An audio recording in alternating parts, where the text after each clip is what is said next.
afternoon, everyone. We are the Group 17, and today we are going to discuss about the La Solidaridad, its objectives, and the articles of Jose Rizal in the La Solidaridad. Now, first, let us define what is La Solidaridad. La Solidaridad is a Filipino reformist newspaper established in 1889 by Filipino expatriates in Spain to advocate for reforms in the Philippines under Spanish colonial rule. So, La Solidaridad is a newspaper and a reformist movement which is founded by the two writers, Rizal and Marcelo H. Del Pilar. The purpose of establishing the movement is to critique the Spanish rule and to expose the Spanish rule or the way of ruling the Spaniards by the Filipinos. Now, this aims also to address the social and political injustice that are experienced by Filipinos during their colonialization. Now, under the La Solidaridad, they have reasons or objectives in establishing these movements. Now, we have 5, and under Del Pilar, we have the additional of 7. And now, I am going to discuss the 5 objectives of La Solidaridad. First objective is advocating for political reforms. So, the newspaper called for the inclusion of Filipinos in the Spanish Cortes, legislature, equal treatment under the law, and greater representation of Filipinos in Spanish government. Second is promoting Filipino rights and equality. So, La Solidaridad for the recognition of Filipino rights and freedom, including the abolition of the privilege held by the Spanish clergy and the implementation of civil liberties and for the Filipinos. The third one is fostering national consciousness. So, it sought to awaken a sense of unity and nationalism among Filipinos by promoting education, social reforms, and a shared identity despite being dispersed across the Spanish Empire. The fourth one is encouraging modernization. So the newspaper promoted intellectual and social modernization through education, scientific progress, as well as advocating for reforms in agriculture, commerce, and public health. And the last one is exposing the corruption of Spanish. So, La Solidaridad highlight the injustice and corruption with the Spanish colonial administration, particularly the power of clergy and their influence over the Philippines. So, under Marcelo H. Del Pilar, the aims of La Solidaridad was expanded to include these 7. So, first, we have the removal of the friars and the secularization of the parishes. Now, the movement sees that the friars are the hindrance towards aiming for reforming of the society because friars before dominates the political and the social system of the Philippines, including the education and the spiritual life of the Filipinos.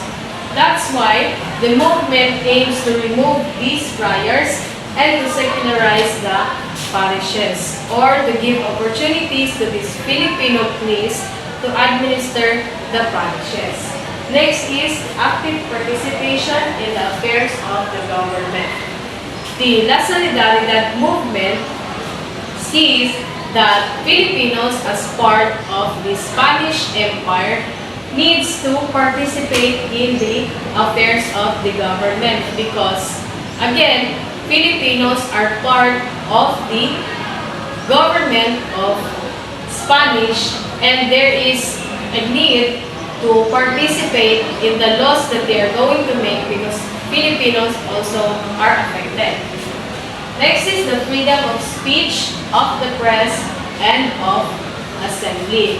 Now they're emphasizing the freedom and equality between or among Filipinos and Spaniards. The freedom of speech or expressing Filipinos' grievances towards the Spaniards' colonization or way of ruling the country and to participate in the government. Next is a wider social and political freedom. Now, Filipinos, the aim of La Solidaridad sees that Filipinos also needs to have equality in social and political. In terms of giving freedom, social means giving equal rights and responsibilities for both the Filipinos and the Spaniards in order to remove or to abolish the racial discrimination and the class barriers. And for political freedom is to represent the Philippines or the voices of the Philippines in the Spanish Cortes. Now, next we have equality before the law. Now, when we say equality before the law, this is to abolish the racial discrimination that are experienced by Filipinos before. Because there are infrastructures or mga public or justice and any other social or political aspects that are only biased to Spaniards, where the Filipinos they don't have equal access. Next is assimilation. Now, when we say assimilation is the aim of the Solidaridad is for Filipinos to become integrated in the political or become integrated in terms of politics. So this aims also to promote the equal rights of Filipinos and between the Spaniards in order to access public service and as well as education. That's why they made the educational decree in 1863. Next is the representation in the Spanish Cortes. The La Solidaridad sees the need for Filipinos to become or to have a voice in the Spanish Cortes in order to consider and in order to be heard on the needs and the concerns of the Filipinos. So, the La Solidaridad aims to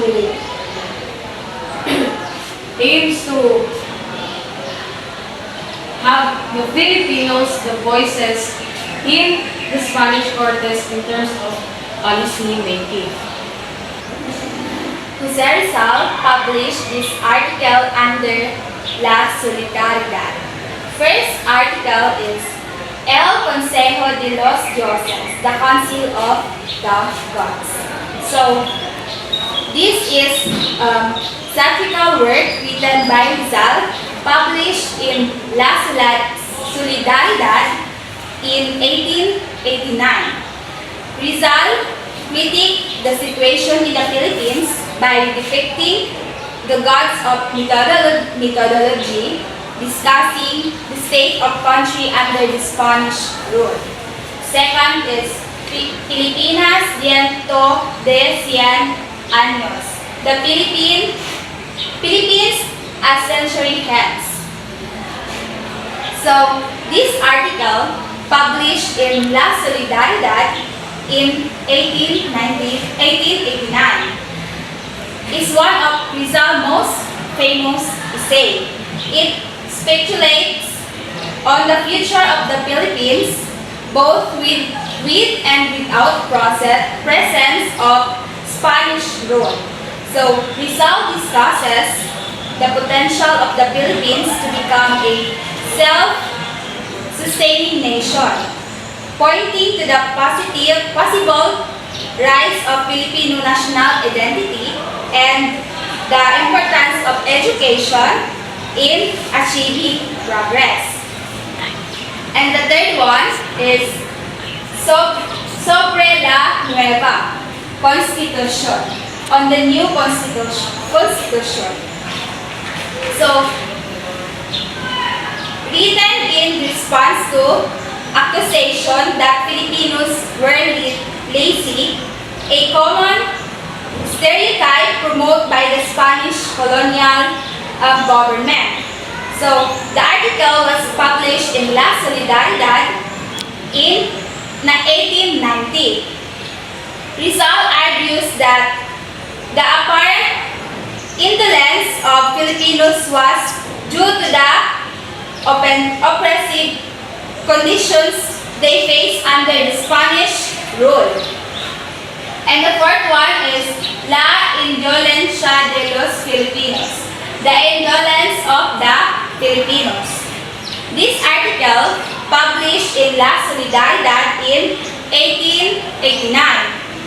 So, Rizal critiques the Spanish government treat of the Filipinos and calls for constitution reforms that would provide Filipinos with greater rights and representation. And the last one is El Amor Patrio, or love of country. So, this was one Rizal's early articles published in 1882 in La Solidaridad, where he argues that Filipinos to love their country and work towards their improvement.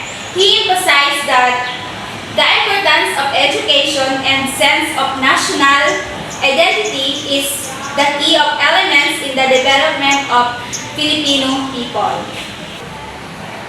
So overall, the La Solidaridad was created in order to promote the reforming of the society for Filipinos, because the founder of La Solidaridad believes that accepting that the Philippines as one of the province of the Spanish Empire is more easier than achieving for independence. And that ends our report from Group 17.